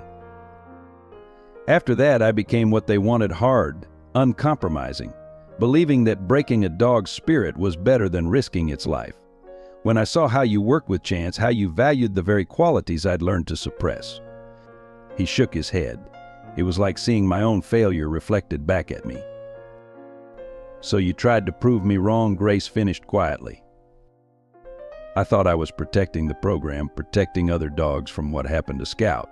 Instead, I became exactly what I once fought against. Wells stood, moving slowly toward Chance, who watched him without fear or judgment. Cooper took advantage of my bitterness, used it for his own agenda. I never wanted he stopped, overcome. I never wanted Chance to be hurt. When I heard about the steel mill, what Cooper had done. To everyone's surprise, Chance dragged himself forward, closing the distance between them. He pressed his head against Wells' hand, an offering of forgiveness that brought tears to the hardened trainer's eyes. I'm leaving the academy, Wells announced, but before I go, I want to make things right. I've turned over all my records, documentation of every dog I rejected, every life I might have ruined. And he reached into his jacket, pulling out a worn photograph. I want you to have this. The photo showed a younger Wells with a dog that could have been Chance's twin, same intelligent eyes, same gentle expression. Scout. You did what I couldn't, Wells said softly. You stood by your beliefs, protected what made Chance special. Because of you, other dogs will get the chance Scout never had. Grace accepted the photo, understanding the weight of trust it represented. It's not too late to make a difference, she said. Your experience, your knowledge, it could help us build something better. Wells looked at her in surprise. You'd trust me? After everything? Chance taught me about second chances, Grace replied. Maybe it's time you got yours. Lucy, who had been quietly observing, spoke up. You could help with our rehabilitation center. Lots of dogs need people who understand them. Wells looked around the room at Grace's steadfast presence, Lucy's innocent hope, and Chance's unwavering spirit. For the first time in 20 years, he felt the weight of his guilt beginning to lift. "I'd like that," he said simply. "I'd like that very much." The story of Cooper's betrayal and Wells' redemption spread quickly through the community, but not with the negative impact Grace had feared. Instead, it sparked an unprecedented wave of support that transformed their small rehabilitation project into something far bigger than they had imagined. It began with Ben Wilson and his family. The young boy Grace and Chance had rescued years ago arrived with his parents, carrying boxes of medical supplies for their rehabilitation center. "We've been fundraising at school," Ben explained proudly. Everyone wanted to help when they heard what happened. The local veterinary community, led by Dr. Morrison, organized a network of specialists willing to donate their time. Physical therapists, rehabilitation experts, and behavioral specialists offered their services, turning Grace's home-based operation into a professional facility. "This isn't just about Chance anymore," Dr. Morrison explained during a planning meeting. "You've shown there's a desperate need for rehabilitation services for working dogs. No one else is doing this kind of specialized care." Local businesses joined the effort. A construction company offered to renovate Grace's backyard, installing a hydrotherapy pool and specialized exercise equipment. Pet supply stores provided therapeutic beds and mobility aids. Even the local diner started a Meals for Handlers program, delivering food to families staying with their dogs during rehabilitation. Lucy's school became another hub of support. Her classmates organized a Pause for Heroes campaign, raising awareness about injured service dogs. The art class created murals for the rehabilitation center's walls, featuring Chance's story and other success stories that followed. Then came an unexpected ally, the police department's K-9 unit. Officers who had once been skeptical of Grace's methods now brought their dogs for specialized training, learning to incorporate her emphasis on intelligence and empathy into their work. "Chance changed how we think about police dogs," Lieutenant Hayes admitted during a training session. "We were so focused on breeding and traditional methods that we missed something fundamental. Every dog has unique gifts to offer." The media attention this time was different, not focused on controversy or competition, but on the community's response to injustice. Local news stations covered the renovation of the rehabilitation center, highlighting how a story of betrayal had transformed into one of hope and renewal. Sarah, who had been managing the growing operations logistics, arrived one morning with tears in her eyes. "You need to see this," she said, opening her laptop. The screen showed their fundraising page where donations had poured in from K-9 units across the country. Messages of support filled the comments section. "Chance showed us what service really means. Your story made us change how we select and train our dogs. Thank you for not giving up." Wells, who had become a regular presence at the center, working quietly with injured dogs, saw this outpouring of support with a mixture of regret and hope. "I spent years trying to break dogs to fit a mold," he reflected. "You and Chance showed everyone that sometimes the ones who don't fit the mold have the most to give." The culmination came when Chief Thompson arrived with an official proposal. The department wanted to establish a permanent partnership with Grace's Rehabilitation Center, making it the official recovery facility for injured K-9 officers across the state. "What Cooper tried to destroy, the community has made stronger," Thompson said, watching Lucy help a newly arrived injured dog with its exercises.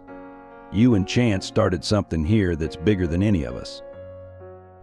Grace looked around at what their family had built, not just a rehabilitation center, but a place of healing and second chances. Chance, supervising from his cushioned bed, seemed to understand the magnitude of their achievement, his tail wagging as he watched another injured dog take its first steps toward recovery. The first sign of Chance's remarkable recovery came on a quiet Tuesday morning, 6 months after the steel mill incident. Lucy was helping him with his daily therapy exercises when she noticed something different in his movements. His back legs, which had been largely immobile, showed a slight but deliberate twitch. Mom Lucy's excited shout brought Grace running from her office. "Look, he's trying to stand." Grace watched in amazement as Chance struggled to coordinate his hind legs. The movement was small, barely noticeable to anyone who hadn't spent months monitoring every twitch and tremor, but it was unmistakably intentional. Dr. Morrison arrived within the hour, conducting a thorough examination. The nerve regeneration is exceeding all expectations, she announced, her professional demeanor cracking with excitement. The alternative therapies, the hydrotherapy, the specialized exercises, they're working better than we dared hope. Over the next few weeks, Chance's progress accelerated. Each day brought new achievements, first standing for a few seconds, then maintaining balance, finally taking tentative steps with support. His determination mirrored the same focus he'd once brought to his police work, approaching each challenge with measured intelligence. Wells, who had been working with other recovering dogs at the center, watched Chance's progress with particular interest. It's not just physical healing, he observed one day, seeing how Chance calculated each movement. He's problem-solving, adapting, finding new ways to make his body work. The rehabilitation center's other patients seemed inspired by Chance's progress. Grace noticed how other injured dogs would watch him during his therapy sessions, as if drawing strength from his example. Even more remarkably, Chance began showing an uncanny ability to sense when other dogs were struggling, often positioning himself near them in silent support. "He's still working," Lucy declared proudly, "not as a police dog, but as a therapy dog. He shows them they can do it too." The breakthrough moment came during a demonstration for a group of veterinary students. Chance, who had been gradually increasing his mobility, suddenly took several unassisted steps across the therapy room. The room fell silent, then erupted in cheers as he continued walking, his movements growing stronger with each step. Grace dropped to her knees beside him, tears streaming down her face. "You did it, buddy," she whispered. "You never gave up." From that day forward, Chance's recovery became a symbol of hope for the entire rehabilitation program. Though he would never regain the full agility required for police work, he developed a new kind of strength, one that made him uniquely suited to his role as the center's unofficial therapy ambassador. Dr. Morrison documented Chance's recovery for medical journals, noting how his case challenged conventional wisdom about severe spinal injuries. "His recovery isn't just about physical healing," she wrote. "It's about the power of intelligence, determination, and proper support to overcome seemingly impossible odds." The most touching moments came when Chance began helping new arrivals at the center. He seemed to know exactly when to offer encouragement, how to demonstrate exercises, when to simply provide quiet companionship. His genius for reading situations and emotions, once questioned in his police work, now proved invaluable in helping other injured dogs navigate their own recovery journeys. Lucy said one evening, watching Chance guide a newly injured police dog through its first therapy session, "Sometimes the worst things that happen to us lead us exactly where we're supposed to be." Grace hugged her daughter, understanding the wisdom in her words. Chance hadn't just recovered, he had transformed his injury into a new purpose, turning what could have been an ending into a powerful new beginning. The grand opening of the second Chance K9 Center drew a crowd that stretched down the block. The renovated facility, once Grace's modest home rehabilitation space, had been transformed into a state-of-the-art rehabilitation center. The building's facade featured a beautiful mural of Chance painted by Lucy's art class, symbolizing the journey from broken to whole. Chief Thompson cut the ceremonial ribbon while Chance sat proudly beside him, his posture strong despite the slight unevenness in his gait that remained as a reminder of his journey. The crowd included police officers, veterinarians, former patients, and community members who had all played a part in making this dream a reality. This center, Grace addressed the gathering, represents more than just rehabilitation. It represents our belief that every dog deserves a chance to rewrite their story. She glanced at Wells, who stood quietly at the back, now serving as the center's senior rehabilitation consultant. "And sometimes in helping them heal, we find our own healing too." The facility tour revealed the scope of their achievement. The main therapy room featured advanced hydrotherapy pools, specialized exercise equipment, and adaptive training areas. Dr. Morrison's medical suite offered cutting-edge treatments, while the recovery wings provided comfortable spaces for dogs and their handlers during long-term rehabilitation. Lucy led visitors through the Wall of Heroes, a hallway featuring stories of successful recoveries. "Every dog here teaches us something new," she explained with the confidence of someone who had found her calling early in life. "And they all started with Chance showing us what was possible." The center's innovative approach combined traditional veterinary medicine with Grace's emphasis on understanding each dog's unique personality and needs. Wells' experience with training methodology added another dimension, creating a comprehensive healing environment that addressed both physical and emotional recovery. We're not just treating injuries, Dr. Morrison explained to visiting veterinarians. We're treating the whole dog, their spirit, their intelligence, their desire to serve. That's what makes our success rate so high. Sarah, who had taken charge of the center's administrative operations, proudly showed off the scheduling system that coordinated care for dogs from departments across the country. We've already got a waiting list, she revealed. Departments are finally recognizing that rehabilitation is an investment in their K-9 officers, not just an expense. The day's most touching moment came when Ben Wilson, now a teenager volunteering at the center, introduced a newly arrived patient, a young police dog injured in the line of duty. The handler, initially skeptical about rehabilitation, watched in amazement as Chance demonstrated exercises alongside Ben, showing his fellow K-9 officer what was possible. "This is more than a medical facility," Lieutenant Hayes observed, watching the interaction. "It's a place where partnerships are saved, where careers aren't ended by injury, where hope gets a second chance." Grace moved through the crowd, greeting supporters and sharing plans for the future. The center would not only serve as a rehabilitation facility, but also as a training ground for a new generation of veterinary specialists and K-9 handlers. They would learn Grace's methods, understanding that every dog's unique qualities could be strengths rather than flaws. As the day drew to a close, Grace found Chance in his favorite spot, the center's garden, where recovering dogs could rest between therapy sessions. He was watching a young German Shepherd take its first unassisted steps since injury, his presence offering silent encouragement. "You did this, buddy," Grace said softly, sitting beside him.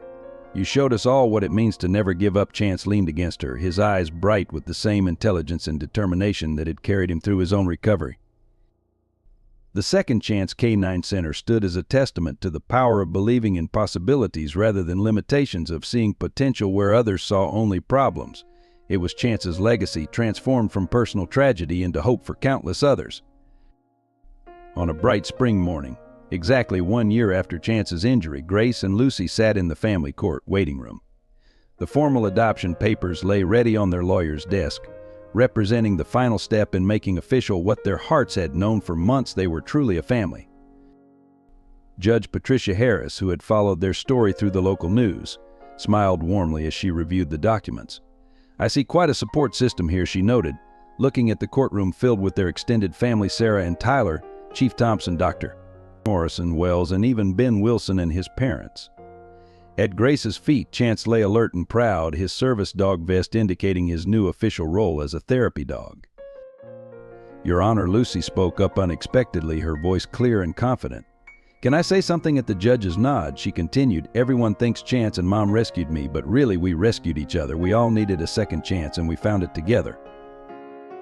The judge's eyes softened as she looked at this unusual family: a former K-9 officer turned rehabilitation specialist, a rescued police dog who had become a healer, and a young girl who had found her purpose helping other injured dogs recover. "In all my years on the bench," Judge Harris said, "I've never seen a family that better exemplifies the true meaning of adoption, choosing to love, to heal, and to grow together." She signed the papers with a flourish. "Congratulations, Lucy Anderson, it's official." The celebration afterward at the Second Chance K-9 Center brought together every thread of their journey. Officers who had once doubted Chance now watched him work with injured dogs, his own slight limp a badge of honor rather than a disability. Lucy moved confidently through the facility, already showing signs of following in Grace's footsteps as a rehabilitation specialist. Wells, who had become something of a grandfather figure to Lucy, presented her with a special gift, a framed photo of Scout alongside one of Chance, symbolizing how past and present had come together to create something new and beautiful. "You know," Sarah said, watching Lucy demonstrate therapy exercises to a group of visiting veterinary students, "when you first found Chance, we all thought you were trying to replace Emily. But you weren't replacing anyone, you were building something new." Grace nodded, understanding how each loss and challenge had led them to this moment. Emily would always be in her heart, but life had given her a different kind of motherhood, one that honored her first daughter's love for helping animals. As evening fell, the family gathered on their favorite spot, the center's garden patio. Lucy sat between Grace and Chance, working on designs for a new therapy program she'd envisioned for younger dogs. Her adoption certificate hung proudly on the wall inside, next to Chance's K9 commendations and their center's licenses. "Mom," Lucy said, suddenly looking up from her drawings, "do you think we could help more kids like me? Kids who need a second chance? They could help with the dogs like I do." Grace hugged her daughter, marveling at how tragedy had transformed into purpose, loss into love. "That sounds perfect, sweetheart. After all, second chances are what we do best." Chance thumped his tail in agreement, his eyes reflecting the wisdom that had made him extraordinary both as a police dog and now as a healer.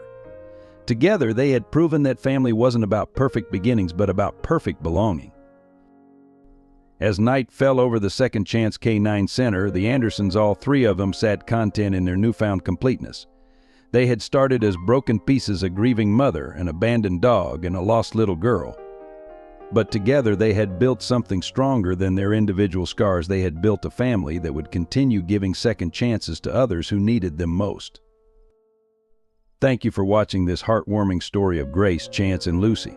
If their journey of resilience, second chances, and unconditional love touched your heart, please take a moment to share your thoughts in the comments below. We'd love to hear your own stories of hope and redemption. Don't forget to subscribe to our channel for more inspiring tales that remind us of the extraordinary bonds between humans and animals. Your support helps us continue bringing these powerful stories to life. Hit the like button if you believe in second chances, and share this video with friends and family who might need a reminder that even in our darkest moments, hope and love can light the way forward. Together we can spread the message that every life deserves a second chance, just like Chance, Grace, and Lucy found theirs.